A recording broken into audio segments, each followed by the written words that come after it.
Good evening student, আবারও আমি সন্ধ্যে 7টায় চলে আসলাম জিকে জিএস নিয়ে। ঠিক আছে, তো আশা করি সবাই ভালো আছো।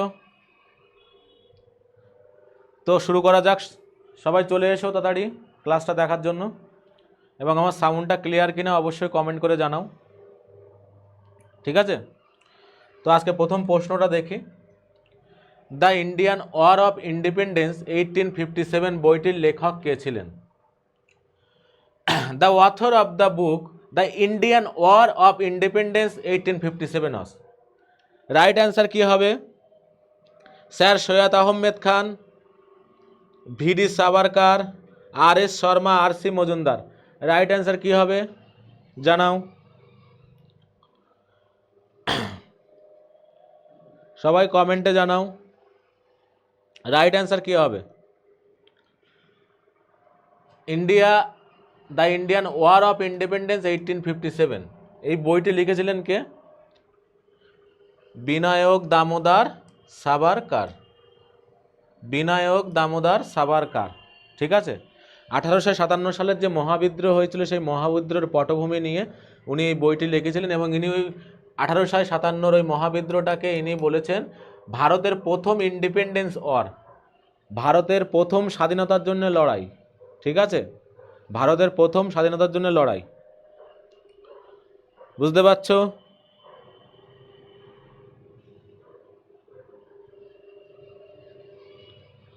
ওকে, ঠিক আছে, চলো নেক্সট দেখি আমরা।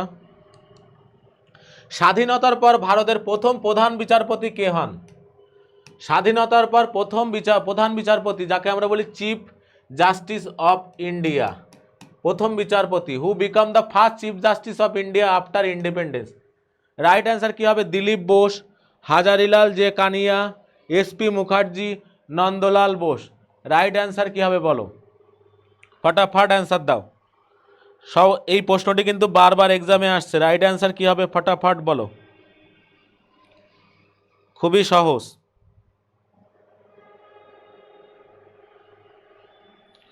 খুবই সহজ একটি প্রশ্ন, বলো রাইট অ্যান্সার কি হবে? Option B, Hazarilal J Kania. Hazarilal J Kania. ঠিক আছে, okay, Hazarilal J Kania, Hazarilal J Kania. আর প্রথম চিফ জাস্টিস অফ ইন্ডিয়া ছিল স্যার এল জে এমপে, স্যার এল জে এমপে। যখন সুপ্রিম কোর্ট প্রথম প্রতিষ্ঠা হয়, ঠিক আছে, বিফোর ইন্ডিপেন্ডেন্স, স্বাধীনতার আগে যখন প্রথম সুপ্রিম কোর্ট প্রতিষ্ঠা হয়, তখন কিন্তু প্রথম চিফ জাস্টিস অফ ইন্ডিয়া ছিল একজন ব্রিটিশ, ইংরেজ। তার নাম কি ছিল? স্যার এল জে এমফে। স্যার এল জে এমফে। কমেন্টে অবশ্যই জানাও সুপ্রিম কোর্ট কত সালে প্রতিষ্ঠা হয়। ঠিক আছে, তোমার নেক্সট প্রশ্ন আমরা দেখি। গ্র্যান্ড ট্যাঙ্ক রোড, যেটাকে আমরা বলি GT road, grand trunk road কে নির্মাণ করেন? Who constructed the grand trunk road?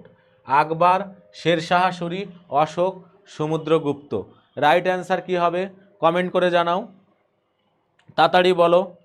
আকবর না শেরশাহ সুরি না অশোক না সমুদ্রগুপ্ত? রাইট অ্যান্সার কি হবে? যেটাকে বলা হয় সড়ক এ আজম, সড়কে আজম সেই সময় নাম ছিল। পরবর্তীকালে ব্রিটিশরা এই রোডটার নাম করে কি? Grand trunk road. Grand trunk road. তো রাইট অ্যান্সার কি হবে? Akbar, Sher Shah Suri, Ashok, Samudragupta. Sher Shah Suri. Right answer option B, Sher Shah সুরি।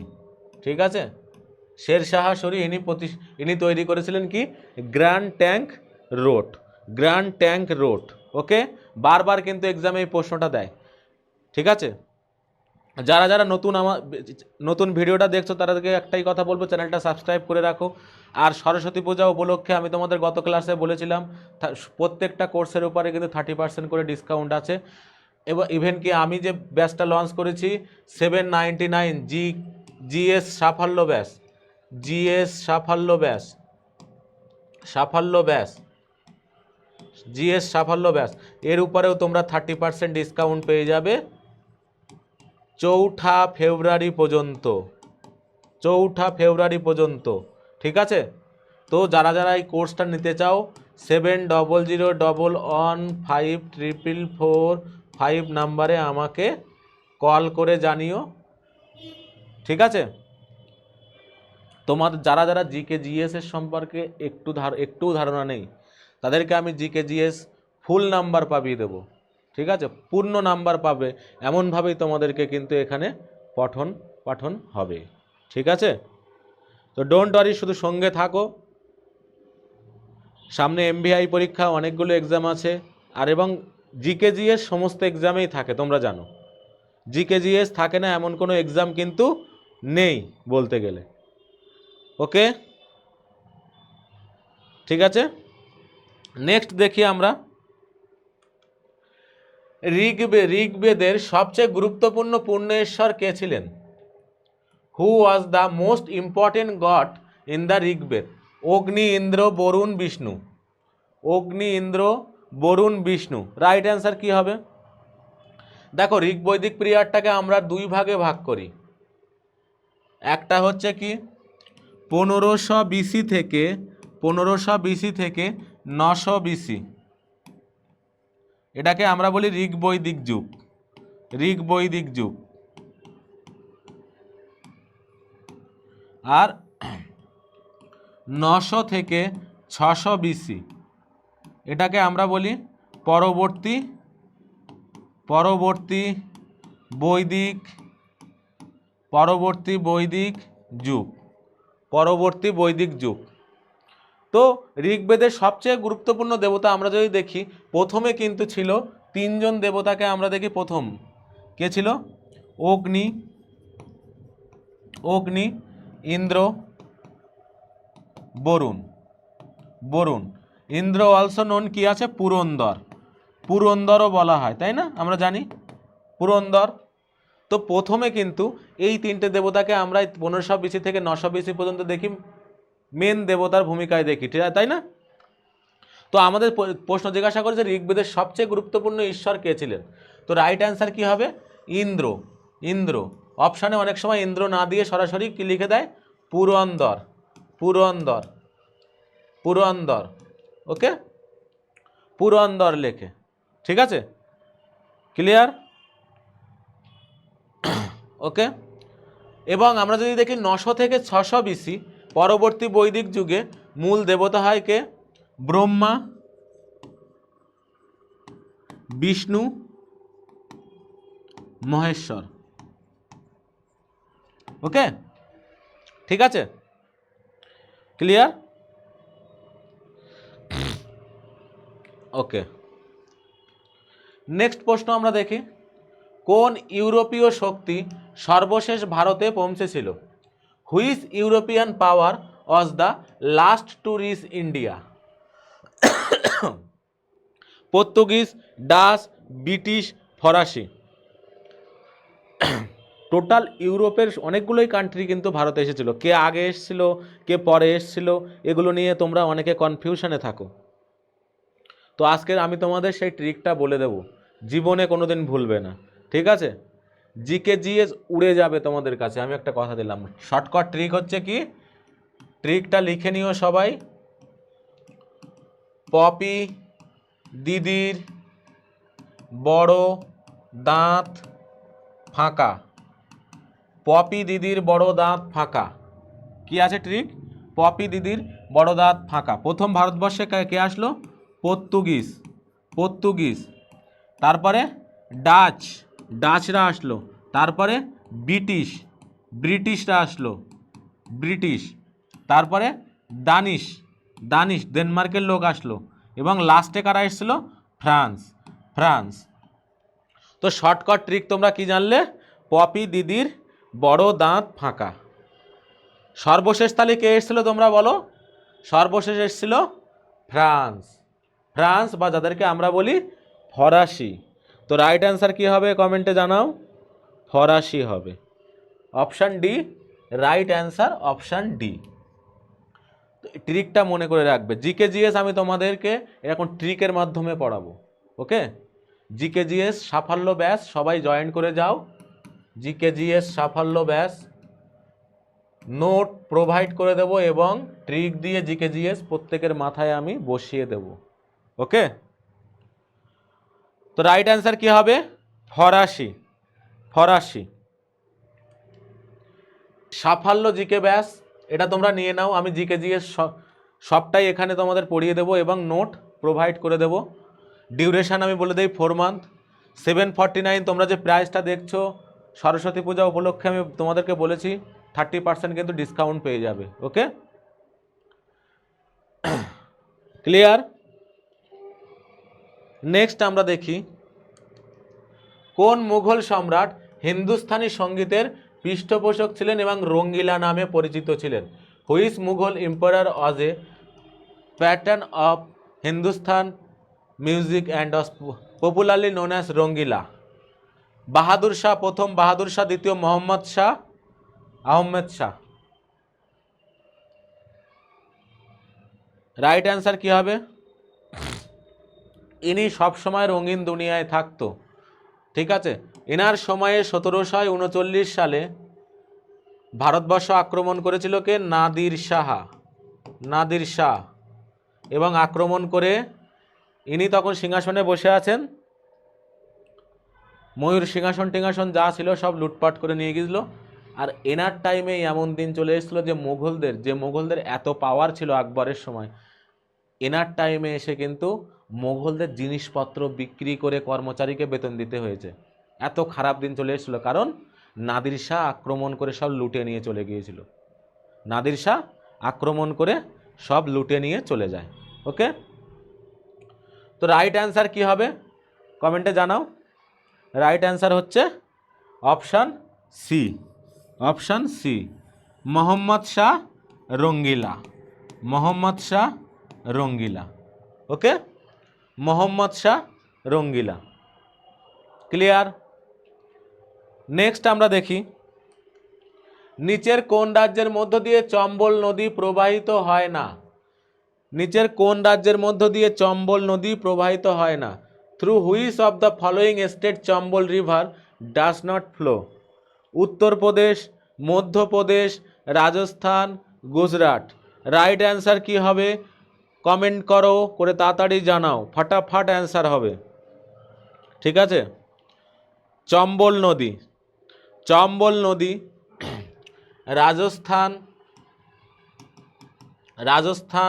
রাজস্থানের আরাবল্লী পর্বত থেকে উৎপত্তি হয়। কিসের থেকে? আরাবল্লী। এখান থেকে গুজরাট, এবং গুজরাট থেকে সরাসরি চলে যায় উত্তরপ্রদেশ। উত্তরপ্রদেশে গিয়ে কার সাথে মিশে যায়? যমুনা। যমুনার সাথে মিশে যায়। যমুনার কিন্তু সব থেকে বড় উপনদী হচ্ছে কে? চম্বল। চম্বল হচ্ছে যমুনার সব থেকে বড় উপনদী, চম্বল। ওকে, যমুনার সব থেকে বড় উপনদীকে চম্বল, আর গঙ্গার সব থেকে বড় উপনদী যমুনা। তো উত্তরপ্রদেশ, মধ্যপ্রদেশ, রাজস্থান, গুজরাট কোন স্টেটের মধ্যে দিয়ে যায়নি? Madhya Pradesh. Right answer. Right answer কি হবে? Madhya Pradesh. Option B for Bahubali. Right answer B for ball. Okay, এবং আরও একটা প্রশ্ন জিজ্ঞাসা করে, কোটা শহরটি কিন্তু রাজস্থানে, কোটা শহরটি অবস্থিত চম্বল নদীর তীরে, যেখানে সবাই আইআইটির জন্য প্রিপারেশান করতে যায়। ওকে, কোটা শহরটি চম্বল নদীর তীরে অবস্থিত, এটা কিন্তু বারবার এক্সামে জিজ্ঞাসা করে। ভারতীয় সংবিধানের সঠিক সংশোধনী বেছে নিন যা মৌলিক অধিকারের অধ্যায় থেকে সম্পত্তির অধিকারকে বিচ্ছিন্ন করেছে।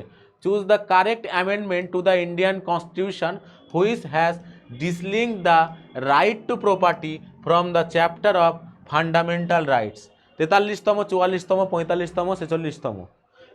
ঠিক আছে, সম্পত্তির অধিকার কিন্তু আর্টিকেল 19-এ ছিল, সেখান থেকে সম্পত্তির অধিকারটাকে কিন্তু বর্তমানে আছে কত 300A 300A আছে।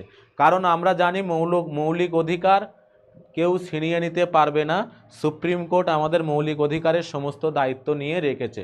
ঠিক আছে, আর্টিকেল 32 অনুযায়ী সুপ্রিম কোর্ট এবং আর্টিকেল 226 অনুযায়ী হাইকোর্ট কিন্তু আমাদের মৌলিক অধিকার বাঁচানোর দায়িত্ব রেখেছে। তো সুতরাং সম্পত্তির অধিকারটাকে কেন বের করা হলো আর্টিকেল 19 থেকে? কারণ সম্পত্তির অধিকার যদি আর্টিকেল 19-এ থাকতো তাহলে কেউ তোমার সম্পত্তি নিতে পারবে না, সরকারও পারবে না। ঠিক আছে, রেলপথ, বিশেষ করে ইন্ডিয়ায় আমাদের যে মেন যানবাহন যেটা রেল, ভারতবর্ষের প্রায় মানুষ রেলপথ দিয়ে চলাফেরা করে। তো এই রেলপথ যখন বেছানো হচ্ছিল তখন অনেকের দাবি ছিল আমার জমি আমি দেব না। তো রেল কি এরকমভাবে ঘুরে ঘুরে যাবে নাকি? তো তার জন্য এটা অ্যামেন্ডমেন্ট করতে বলেছিল সুপ্রিম কোর্ট, যে এটা অ্যামেন্ডমেন্ট করো, কোনো সমস্যা নেই। এখন এটা আর্টিকেল 19-এ নেই, কত আছে 300A-তে।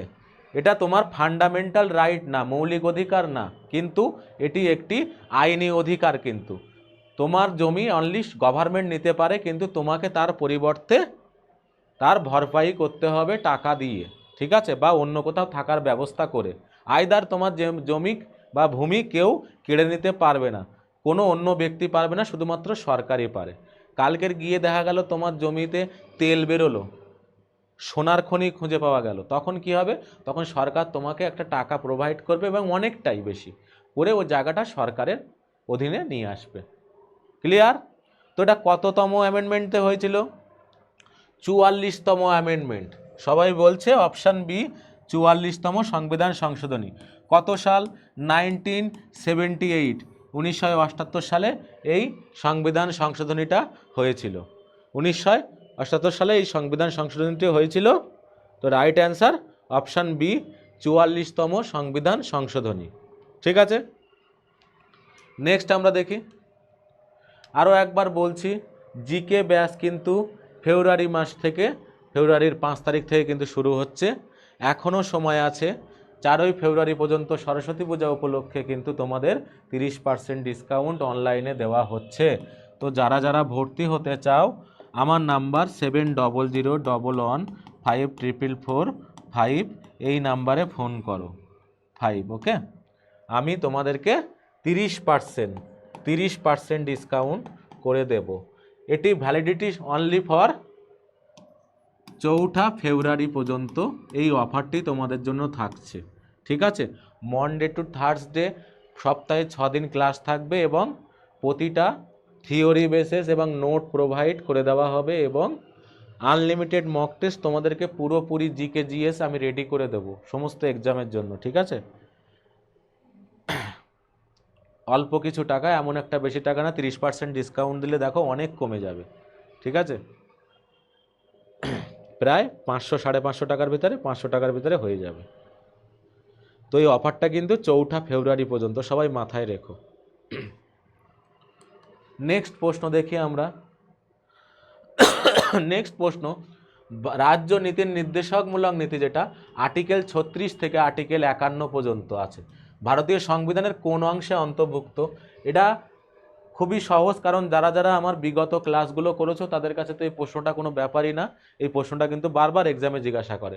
Part 3, part 4, part 5, part 6। Right answer কি হবে? যেটাকে আমরা বলি directive principal of state policy, যেটাকে আমরা ডিপিএসপি বলি। তো রাইট অ্যান্সার কি হবে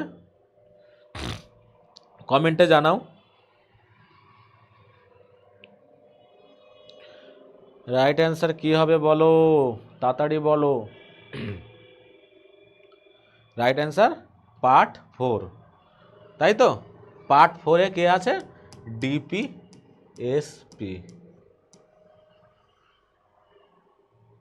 তো রাইট অ্যান্সার অপশান বি। ওকে, নেক্সট দেখি আমরা। 165 নম্বর ধারার অধীনে ভারতের রাজ্যের সর্বোচ্চ আইন কর্মকর্তা কে? Who is the highest law officer in the state of Indian under article 165? রাজ্যের মহাসচিব, অ্যাডভোকেট জেনারেল, রাজ্যের হাইকোর্টের প্রধান বিচারপতি, রাজ্যের গভর্নর। রাইট অ্যান্সার কি হবে? কি বলছে? Highest law officer of the state, highest law officer of the state, তাকে আমরা কি বলি? তাড়াতাড়ি কমেন্টে জানাও।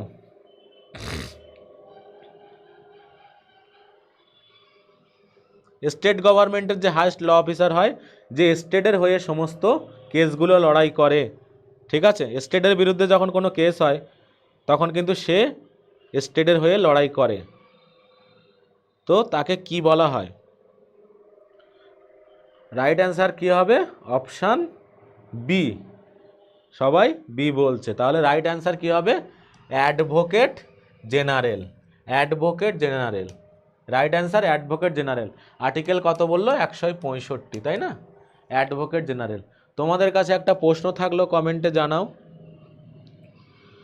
কমেন্ট করে অবশ্যই জানাও যে সেন্ট্রাল গভর্নমেন্টের, সেন্ট্রালের সব থেকে বড় ল অফিসার কে? সেন্ট্রালের সব থেকে হাইয়েস্ট ল অফিসার কর্মকর্তা কে হন এবং কত নম্বর আর্টিকেলে এটাই আছে? ঠিক আছে, এটি তোমরা কমেন্টে জানাও। ক্লিয়ার? স্টেটে আমরা জানি অ্যাডভোকেট জেনারেল, সেন্ট্রালের হাইয়েস্ট ল অফিসারকে কি বলা হয় এবং কত নম্বর আর্টিকেলে এটি আছে? ঠিক আছে, এই দুটো প্রশ্ন কিন্তু বারবার এক্সামে আসে, কমেন্টে এটা জানিও। ভারতীয় সংবিধানের কোন অনুচ্ছেদের অধীনে অস্পৃশ্যতা বিলুপ্তকরণের কথা বলা হয়েছে? যে কোনো রূপের অনুশীলন নিষিদ্ধ। Untouchability is a abolished and the pathetic is in any form is forbidden under which article of the Indian constitution of India? Article 17, 18, 20, 21। Right answer কি হবে? অস্পৃশ্যতা, যেটাকে আমরা আনটাচেবিলিটি বলি, এই untouchability offence act, untouchability offence act 1955-এ কিন্তু হয়। ঠিক আছে, আনটাচেবিলিটি অফেন্স অ্যাক্ট। তো এটি কত নম্বর আর্টিকেলে আছে কমেন্টে জানাও। Article, option A, article 17। Right answer কি হবে? আর্টিকেল 17। ঠিক আছে, এই প্রশ্নটি কিন্তু বারবার এক্সামে দেয়। ঠিক আছে, বারবার কিন্তু এই প্রশ্নটি এক্সামে জিজ্ঞাসা করে। প্রতিটা ব্যক্তির কিন্তু আমি মনে করি ফান্ডামেন্টাল রাইট আর্টিকেল 12 থেকে 35 পর্যন্ত, এটা কিন্তু টোটালি কিন্তু যেন ব্রেনে থাকে। ওকে, বারবার কিন্তু এক্সামে এখান থেকে বেশি প্রশ্ন আসে। ঠিক আছে, ক্লিয়ার? নেক্সট দেখি আমরা, ভারতীয় রিজার্ভ ব্যাংক প্রতিষ্ঠা বছর, the year of setting up the reserve bank of India, 1921, 1935, 1947, 1934, এই 1949।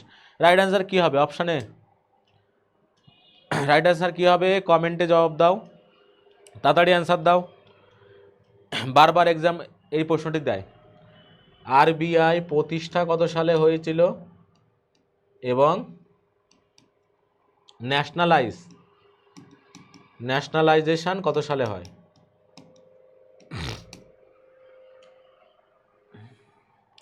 রিজার্ভ ব্যাংক প্রতিষ্ঠা হয়েছিল কোন কমিশন? আমরা জানি হিল্টন আয়োগ কমিশন, হিল্টন আয়োগ কমিশনের সুপারিশে, Hilton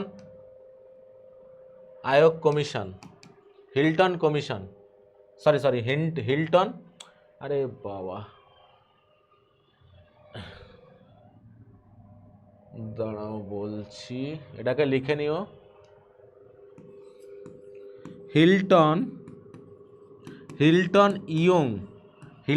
Young commission, Hilton Young commission. কোন কমিশন? Hilton Young commission. এই কমিশনের সুপারিশে, হিল্টন ইয়ং কমিশনের সুপারিশে 1935-এ কিন্তু রিজার্ভ ব্যাংক প্রতিষ্ঠিত হয়। যারা যারা অপশান বি বলছো সবাই ঠিক, অপশান বি রাইট অ্যান্সার। ঠিক আছে, এবং ন্যাশনালাইজ হয় 1949-এ, ব্যাংকটি ন্যাশনালাইজ হয়। এবং ভারতের রিজার্ভ ব্যাংকে কি বলা হয়?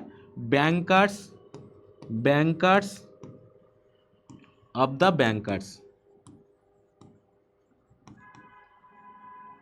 ঠিক আছে, সমস্ত ব্যাংকগুলোকে চালায় কে? Reserve bank of India. ঠিক আছে, সমস্ত ব্যাংকের বাবাকে reserve bank of India. Clear? তো নেক্সট দেখি আমরা, গান্ধী যখন হিন্দ স্বরাজ লিখেছিলেন, Hind Swaraj was written by Gandhi while, জাহাজে করে ইংল্যান্ড থেকে ভারত যাত্রা, সবরমতী আশ্রম, জাহাজে ইংল্যান্ড থেকে দক্ষিণ আফ্রিকা ভ্রমণ, চম্পারণ সত্যাগ্রহের সময়। রাইট অ্যান্সার কি হবে? হিন্দ স্বরাজ বইটি লিখেছিলেন কখন? রাইট অ্যান্সার কি হবে? খুবই সহজ প্রশ্ন।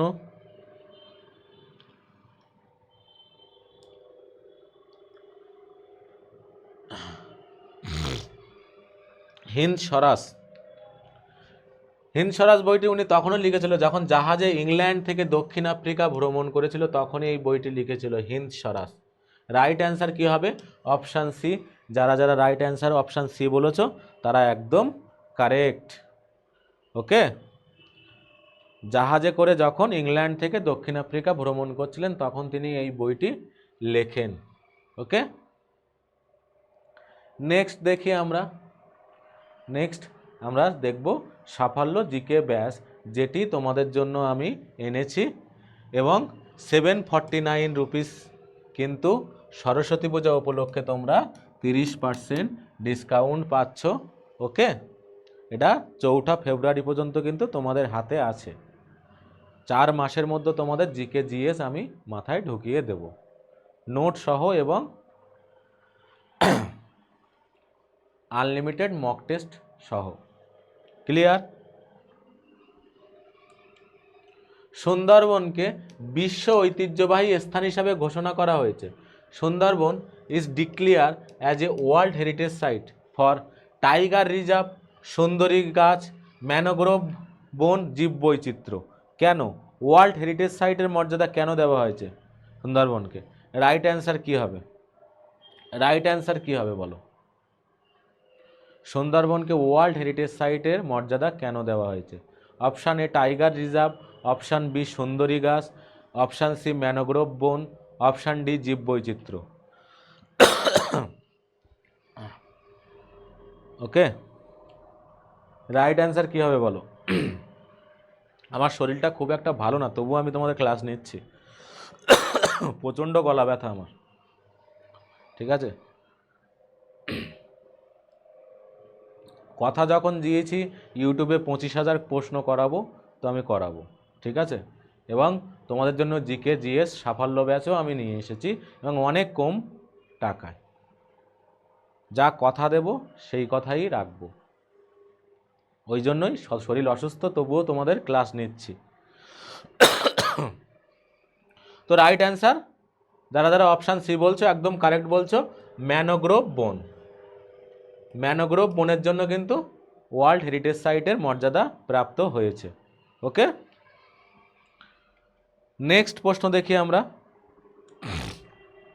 মানস সরোবর হ্রদ, Manas Sarovar lake lies in Karakoram range, Pir Panjal range, Kailash range, Mahabharat range. Right answer কি হবে? মানস সরোবর হ্রদ কোথায় অবস্থিত, কোন পর্বতের অবস্থিত? কারাকোরাম, পীরপাঞ্জাল, কৈলাস, মহাভারত। রাইট অ্যান্সার কি হবে তাড়াতাড়ি বলো? রাইট অ্যান্সার কি হবে? অ্যান্সারে জানাও, কমেন্টে জানাও। ঠিক আছে,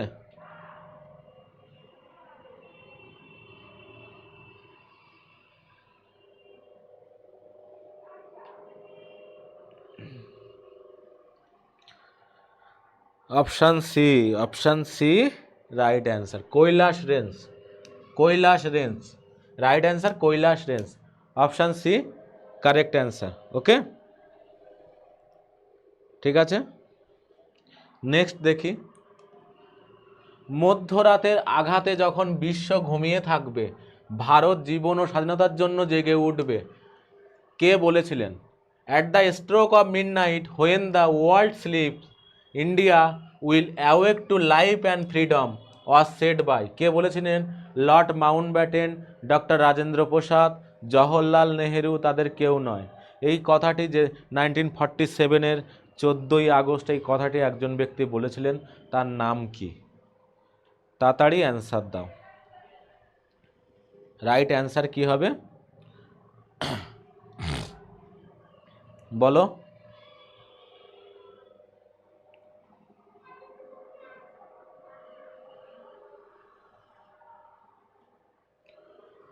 Jawaharlal Nehru, option C Jawaharlal Nehru right answer. যারা যারা অপশান সি বলছো তারা ঠিক বলছো, জওহরলাল নেহেরু রাইট অ্যান্সার হবে। ওকে,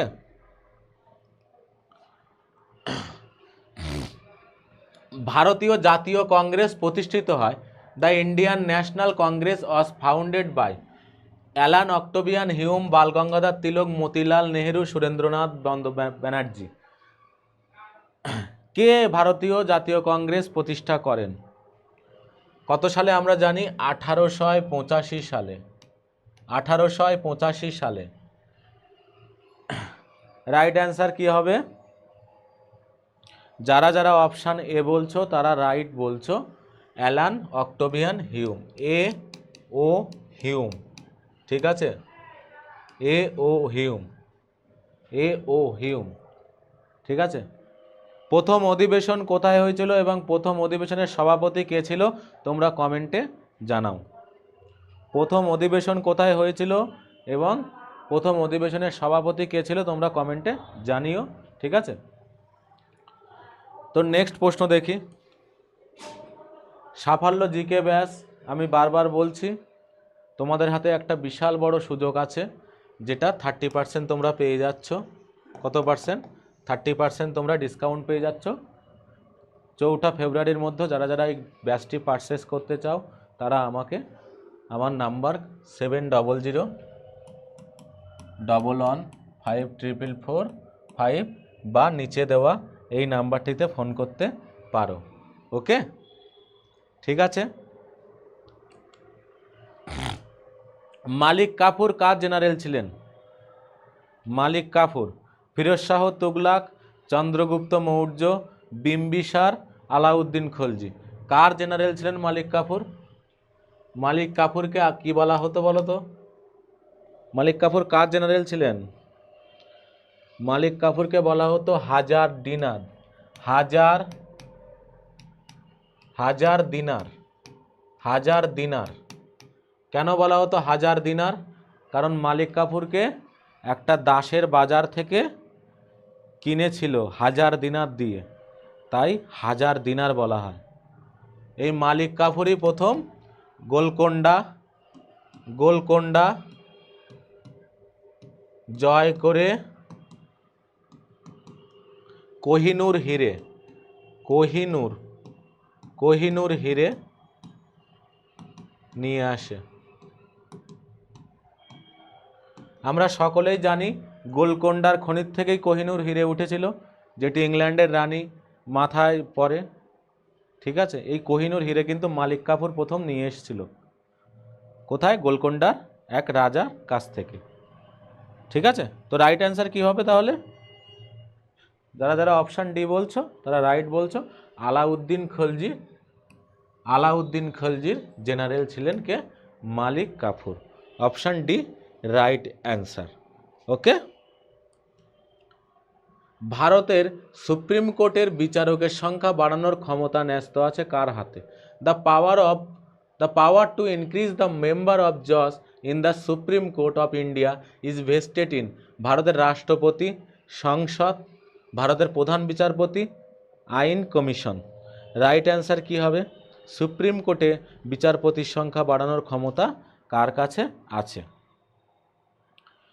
তাড়াতাড়ি কমেন্টে অ্যান্সার দাও। ঠিক আছে, আজকের ক্লাস আমি বেশি লম্বা নিতে পারবো না, কারণ আমার গলা খুব ব্যথা করছে। তো তাড়াতাড়ি অ্যান্সার দাও। যারা যারা অপশান বি বলছো তারা রাইট বলছো। রাইট অ্যান্সার কি? সংসদ। ঠিক আছে, পার্লামেন্টের কাছে এই ক্ষমতা থাকে।